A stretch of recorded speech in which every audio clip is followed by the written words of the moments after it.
इनका मैं स्वागत कर रहा हूं। और क्यों आए अलग बताने की आवश्यकता नहीं है। बहुत दिनों से हम मिलना चाहते थे और बीच में मैंने जैसे कहा कि पूरे देश में से जो प्रमुख नेतागण हैं वो संपर्क करना चाहते हैं, कर भी रहे हैं। मेरी बात हो रही है और अपने देश को अधिक मजबूत बनाने के लिए हम मिलकर क्या कर सकते हैं, यही हमारे बीच में एक जो विचारधारा कहते हैं वही विचारधारा है कि देश को अधिक मजबूत कैसे बनाया जाए। खैर, मैं तो हमेशा आपके साथ बातें करते रहता हूँ, आगे भी करूँगा, लेकिन मैं अरविंद जी को कहूँगा, विनती करता हूँ कि अरविंद जी आप आए हो, आप बताइए। सब लोगों को मेरा नमस्कार। सबसे पहले मैं उद्धव जी का बहुत बहुत शुक्रिया अदा करता हूँ कि आज उन्होंने मुझे, भगवंत मान साहब को, संजय सिंह को, राघव चड्ढा जी को, हम लोगों को अपने निवास स्थान पे चाय पे आमंत्रित किया और उनके साथ काफ़ी विषयों के ऊपर चर्चा हुई। उद्धव जी से मिलने का मेरा बहुत दिनों से मन था। खासकर कोरोना के दिनों में मुझे याद है कि जब कोरोना पीक पे था उस वक्त हम सब लोग एक दूसरे से सीख रहे थे और जिस तरह से उद्धव जी ने और उनकी सरकार ने बॉम्बे में और पूरे महाराष्ट्र में कोरोना को कंट्रोल किया वो बहुत काबिले तारीफ था। और मुझे ये कहने में बिल्कुल भी संकोच नहीं है कि हम दिल्ली के लोगों ने बॉम्बे से और महाराष्ट्र से बहुत कुछ सीखा। इनकी कई सारी प्रैक्टिसेस होती थी जो कि बहुत अच्छी थी, जिनको हम दिल्ली में अपनाते थे, दिल्ली में हम उसको लागू करते थे। बहुत दिनों से मेरी इच्छा थी इनसे व्यक्तिगत तौर पे मिलने की और आज मुझे व्यक्तिगत तौर पे इनसे मिलने का, पूरे परिवार, आदित्य जी से मिलने का, पूरे परिवार से मिलने का सौभाग्य प्राप्त हुआ। और हमने बहुत सारी चीज़ों के ऊपर चर्चा भी की। आज देश के जो हालात हैं उनके ऊपर हमने चर्चा की। आज देश का युवा जो है वो बेरोज़गारी से बुरी तरह से त्रस्त है। पढ़ लिख के लोगों को, बच्चों को नौकरी नहीं मिल रही है। बड़े बड़े उनसे वादे किए गए थे कि 2 करोड़ नौकरी देंगे, 4 करोड़ नौकरी देंगे, बच्चों को नौकरियां नहीं मिल रही हैं। और युवा जो है दर दर की ठोकरें खा रहा है। लोगों के घर का खर्चा नहीं चल रहा है, इतनी महंगाई हो गई है, इतनी ज़्यादा महंगाई हो गई है कि लोगों को अपना आमदनी बढ़ नहीं रही है और लोगों का खर्चे बढ़ते जा रहे हैं, चीज़ें महंगी होती जा रही हैं। जिस तरह से मौजूदा केंद्र सरकार कुछ चंद पूंजीपतियों को फ़ायदा पहुंचाने के लिए एक तरह से पूरे देश को गिरवी रख रही हैं, सारे देश के संस्थानों को बेचती जा रही हैं। अब एक बहुत बड़ा आज सुनने में आया कि LIC जो है वो LIC भी अब धीरे धीरे घाटे में जाने लगेगा। करोड़ों करोड़ों लोग, जिन लोगों ने अपनी पूरी जमा पूंजी LIC के अंदर जमा कराई थी, उन लोगों का क्या होगा। इन कई सारे विषयों के ऊपर चर्चा हुई, देश के गंभीर हालात के ऊपर चर्चा हुई। हमारा देश तभी आगे बढ़ेगा जब हम एक दूसरे से सीखेंगे। हमें एक दूसरे से लड़ना नहीं है, हमें एक दूसरे से सीखना है। इस देश की जितनी भी समस्याएं, उन सारी समस्याओं का समाधान कहीं ना कहीं देश के अंदर है, पर यह है कि हम आपस में मिलते नहीं हैं, आपस में चर्चा नहीं करते हैं। तो मुझे बहुत अच्छा है कि उद्धव जी से आज चर्चा हुई बहुत, और हम इसको अब आगे मिलते रहेंगे और इस रिश्ते को और आगे लेके जाएंगे। मैं मान साहब से निवेदन करूंगा वो भी 2 शब्द करें। आज उद्धव जी से मिलने का मौका मिला, पूरे परिवार में बैठने का मौका मिला। पंजाब और महाराष्ट्र का बहुत गहरा नाता है। आज़ादी के संग्राम में भगत सिंह पंजाब से थे तो राजगुरु पूना से थे, तो वो इकट्ठे देश के लिए, आज़ादी के लिए लड़ाई लड़ रहे थे। तो वीर सूरमाओं की भूमि है महाराष्ट्र, और पंजाब, महाराष्ट्र, बंगाल, चंद्रशेखर आज़ाद यूपी से, तो सब इकट्ठे होकर देश की आज़ादी के लिए लड़ रहे थे। उन्होंने ये नहीं कहा था कि उनको कदाचित ये चिंता नहीं थी कि आज़ादी आएगी या ना, उनको चिंता ये थी कि आज़ादी के बाद देश कौन से हाथों में जाएगा। तो इस देश की आज़ादी बहुत महंगी मिली है, वो भीख में नहीं मिली। बहुत बड़ी बड़ी कुर्बानियाँ हमारे जो पुरखे हैं, हमारे बुज़ुर्गों ने दी हैं। तो उस आज़ादी को कायम रखना भी हमारा फ़र्ज बनता है। वो तो अपनी कुर्बानियाँ देकर चले गए। हम उस आज़ादी को कायम रखने के लिए भी पंजाब हमेशा, हम बॉर्डर स्टेट हैं, हम हमारे जवान जो है सीना तान के खड़े हैं।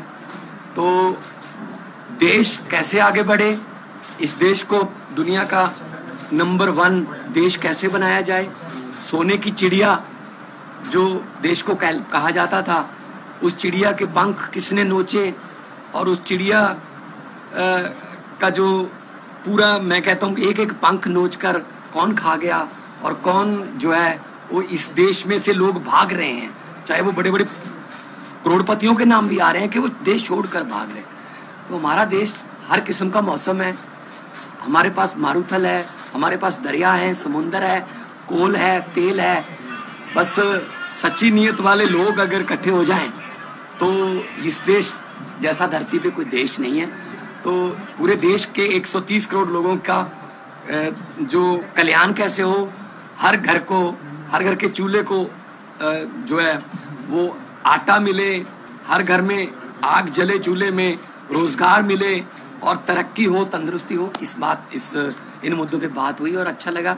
मैं धन्यवाद करना चाहता हूँ एक बार फिर उद्धव जी का और उनकी फैमिली का कि उन्होंने हमें यहाँ बुला के मान सम्मान दिया। आप आते रहिए। बीएमसी चुनाव को लेकर कुछ बात हुई है क्या? आपकी पार्टी की काफी तैयारी कर रही है बीएमसी चुनाव लड़ने की, इसके बीच में कुछ बात हुई है? इस देश में एक पार्टी है जो 24 घंटे चुनाव की सोचती है। हम 24 घंटे चुनाव की नहीं सोचते, हम देश की सोचते हैं। हमारे सामने देश है, हमारे सामने इस देश के बेरोजगार युवा हैं, हमारे सामने किसान हैं, हमारे सामने वो गृहिणी है जिसका पति हर महीने पैसे ला के देता है और उसका खर्चा नहीं चल रहा। 20 तारीख के बाद उसको पता नहीं अगले 10 दिन कैसे बीतेंगे। उन मुद्दों के ऊपर चर्चा हुई। जब चुनाव आएंगे चुनाव की भी चर्चा करेंगे।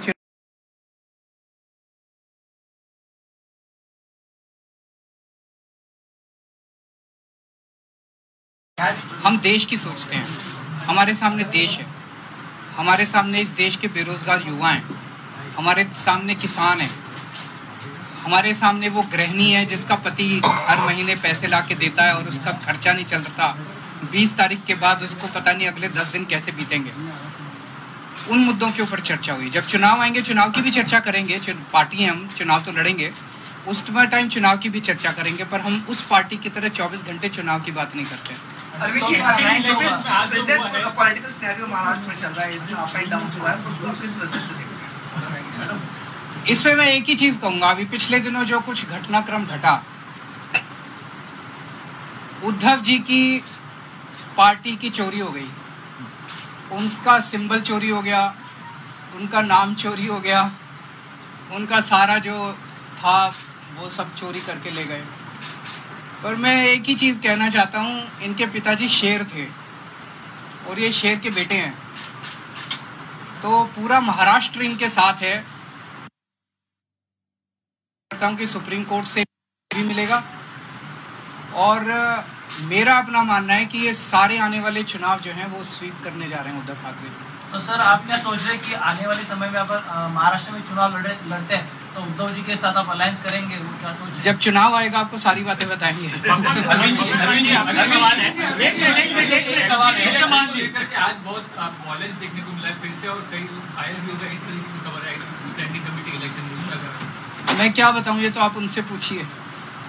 गुंडागर्दी के सिवा उनको कुछ काम नहीं आता। अगर वो इतना देश की जिम्मेदारी उन लोगों को दी हुई है, अगर वो देश के बारे में सोचें तो देश बहुत तरक्की कर सकता है। चारों तरफ गुंडागर्दी, चारों तरफ ये, इससे देश आगे नहीं बढ़ता। हम आपस में क्यों लड़ते हैं? हम आपस में इतनी गुंडागर्दी क्यों कर रहे हैं ये लोग? भाई जब दिल्ली की जनता ने 134 सीट हमको दी, 104 सीट उनको दी, तो मेयर तो हमारा ही बनना चाहिए। 2.5 महीने से मेयर ही नहीं बनाया, डिप्टी मेयर तो हमारा बनना चाहिए, स्टैंडिंग कमेटी तो हमारी होनी चाहिए, बना ही नहीं रहे, रोज लड़ते हैं। बताओ, मेयर का चुनाव कराने के लिए अगर हमें सुप्रीम कोर्ट जाना पड़ेगा तो ये तो दुख की बात है। अरविंद जी, एक सवाल ये था कि विपक्ष के नेता लगातार आरोप कर रहे हैं कि सेंट्रल एजेंसियों का इस्तेमाल किया जा रहा है, दिल्ली का सिनेरियो, महाराष्ट्र का सिनेरियो, इस विषय पे आपकी उद्धव जी से कुछ गंभीरता से डिस्कशन हुआ है? देखिए, कायर लोग इस्तेमाल करते हैं, ईडी और सीबीआई और ये सारी एजेंसीज का इस्तेमाल कौन करता है? कायर लोग करते हैं। करने दीजिए उनको, उन्हें हमसे डर लगता तभी तो करते हैं। आपके घर ईडी नहीं आई, आपके घर सीबीआई आई, इनके घर आती है, मेरे घर आती है, परसों ये कह रहे हैं मनीष सिसोदिया को गिरफ्तार कर लें, हमें कोई फर्क नहीं पड़ता। जनता देख रही है। अंत पंत में सच्चाई की जीत होती है, झूठ झूठ होता है, सच्चाई की जीत होती है। भगवंत मान जी, आपसे सवाल है, जिस प्रकार से पंजाब में हिंसा हुई है, नाला पुलिस स्टेशन को जो है वो हासिल कर लिया गया, उसके बाद वहां पर पुलिस वालों को भी पीटा गया, एक एफआईआर ने रजिस्टर हुई है, क्या कुछ कहेंगे?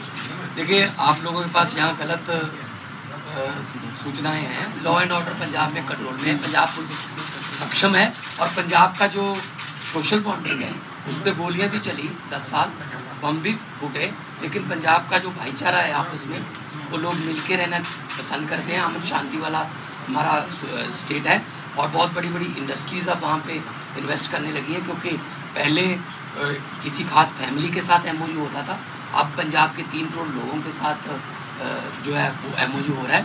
पंजाब को नंबर 1 स्टेट हम बनाने में अपनी तरफ से हमारी गारंटी थी। जब अरविंद जी और हम सारी टीम चुनाव प्रचार कर रहे थे, तब हम गारंटियाँ दे रहे थे, बिजली गुप्त की गारंटी, कच्चे मुलाजिमों को पक्के करने की गारंटी, रोजगार की गारंटी। तो मैं तो मतलब यही कहूँगा कि लंबे सफर को मीलों में मत बांटिए, कौम को कबीलों में मत बांटिए। एक बहता दरिया है मेरा भारत देश, इसको नदियों और झीलों में मत बांटिए।